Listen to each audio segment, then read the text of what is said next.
Hey everyone, and welcome back to the sports section. Welcome back to the Premier League review, especially when it comes to Chelsea games. So we finished our first game of the season. Guess what? Against Liverpool, another draw, 7 consecutive draw against Liverpool. At least we had some goals, offside and onside. Now, compared to last season, our performance, huge difference, huge improvements across the board. And especially from a couple of players who weren't that great during preseason. Suddenly today, it's like we had a new player. I'm talking about the likes of Sterling, for example. Great game by Raheem Sterling today. I mean, I was very, very surprised at how well he was playing there, at how well he was taking on Robertson.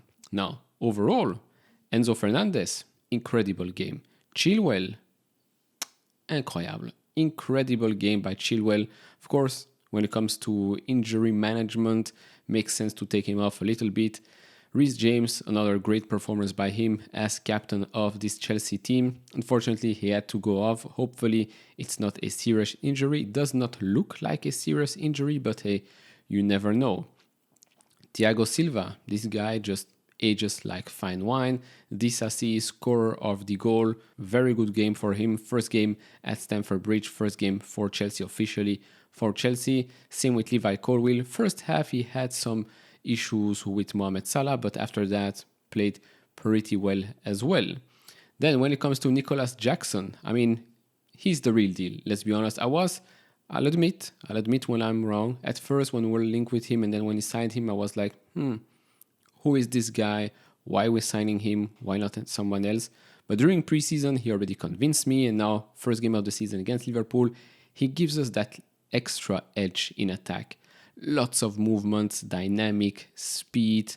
I mean, he was unlucky not to score today, but I think great first game in the Premier League from him.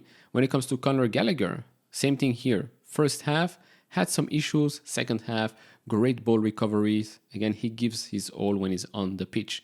I don't know, we're probably going to sell him. We're going to cash in on him as well. But hey, great performance by him. Chukwuemeka, it's difficult to say because when you get a yellow card pretty early on in a game like this, you don't really want to push it too much because then you get a second yellow card and you're done. But again, pretty good game from him against Liverpool. Then when it comes to the substitution, the moment we did all these substitutions, you saw that the synergies were going down a little bit, right? Reece James went off. Then all the other players, Mudryk came on, Leslie actually came on, which was also very, very surprising. Madsen came on, has a huge chance to score as well. Didn't take it, fine. Had a very, very good preseason. Now, substitutions again are usually taking the rhythm out of the game, especially when you do lots of them in the last, what was it, 15 minutes of the game or so. So you can't really judge them on that. But overall, very, very good game, very good performance by the team. Some things we can work on. Also, by the way, 92nd minute, almost 93rd minute, Liverpool had a corner. What happened? Nothing. Exactly nothing. What happened? Robert Sanchez plucks the ball from the air, no problem. This is something that we were not able to do with Kepa for years and years because he's just too small. He's just too small. He cannot jump. Even with his hands, it was difficult for him to go over the center backs. Now that we've got a goalkeeper that is close to 2 meters high, for him it will become very, very easily to stop those threats of set pieces that we were conceding a lot of goals from last season, 2 seasons ago as well. Of course, we had Mendy, but when Kepa was in goal, everybody knew he's a small goalkeeper. Shots from 20, 30 yards out were always taken against us, and then yes, most of them are going in when you play against a goalkeeper that's, what was his height? 1 meter 86 or something like that. It's smaller than most center backs, so I'm very happy to finally have a tall goalkeeper back at Stamford Bridge. Now, when it comes to the actual game, the stats here. So we had 10 shots, Liverpool had 13 shots, we had 4 shots on target, they only had 1. Possession, we dominated possession 66%. Passes, more passes for us, 679, which was already the trend last season, right? Because last season we were already a team that likes to play in possession, but the finishing product was never there. So lots of passes, lots of possession, zero product, zero end product. Hopefully this season there is going to be some changes there. And again, we're still waiting for new players to arrive and some players to leave as well. So this is definitely not the finishing product. And you can see why we are after players like Lavia, like Caicedo, or we're after players like Tyler Adams as well. And Liverpool also are after these types of players. You can see why. On the transition, you need this type of players. Liverpool were playing with Gakpo, Szoboszlai, Salah, Diaz, Jota. I mean, those are all attacking players. McAllister. Where are the defensive midfielders? They lack that. And so, of course, the price we're going to pay for Caicedo is ludicrous. But, hey, it's really a player that Liverpool needed. And if we can hurt a direct rival for a top 4, then okay, I guess we'll have to pay the price. Now, a couple of extra things I want to mention here are these new rules and regulations by the referees, right? If you complain too much, yellow card. If you ask the ref to give a yellow card to the other team, you get a yellow card as well. Managers who complain too much, yellow card. Now, there are both sides to this, right? One, you're hurting a bit the spirit of the game, right? Players complain, managers complain.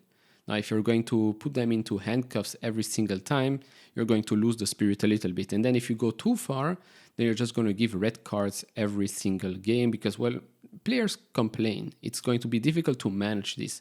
On the flip side, yes, I do agree that sometimes complaining too much or being crybabies and always asking for yellow cards, this started in La Liga, by the way, classic Barcelona.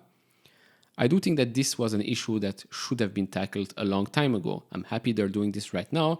Let's see if this goes throughout the whole season and not the first couple of games, and then by Christmas, it's done. We're forgetting about this rule. But yes, seeing those players do like this, oh, yellow card. I mean, you're not the ref, you're a player, shut up, continue to play, fine.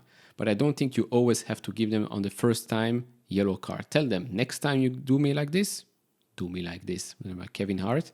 Next time you do give me a yellow card, you'll get the yellow card. It's like, warn them that this is the new rule and just adapt. That's one of the things. Second of all is the back line. Are we always going to play with a back 3 and fullbacks, or if we're getting Lavia and Caicedo, we're going back to a back 4? Who's going to get benched? Silva, Colwill, Disasi, what's going to happen there?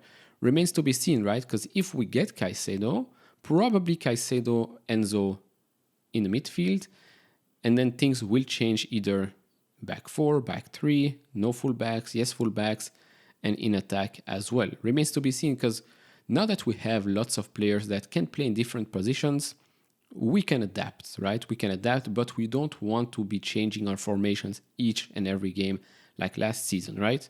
Last season, I felt like every single game, new formation, new partnerships. I mean, you can't go win titles like this. You need to have automations in the team.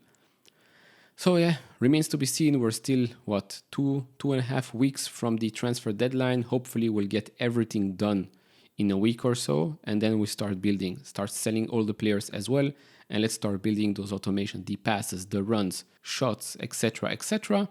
And I think we're in for a promising season, don't you? I mean, do leave your comments down in the comment section below. If you enjoyed this type of videos, leave it a thumbs up, subscribe if you have not, and I'll see you all in the next one. Bye-bye.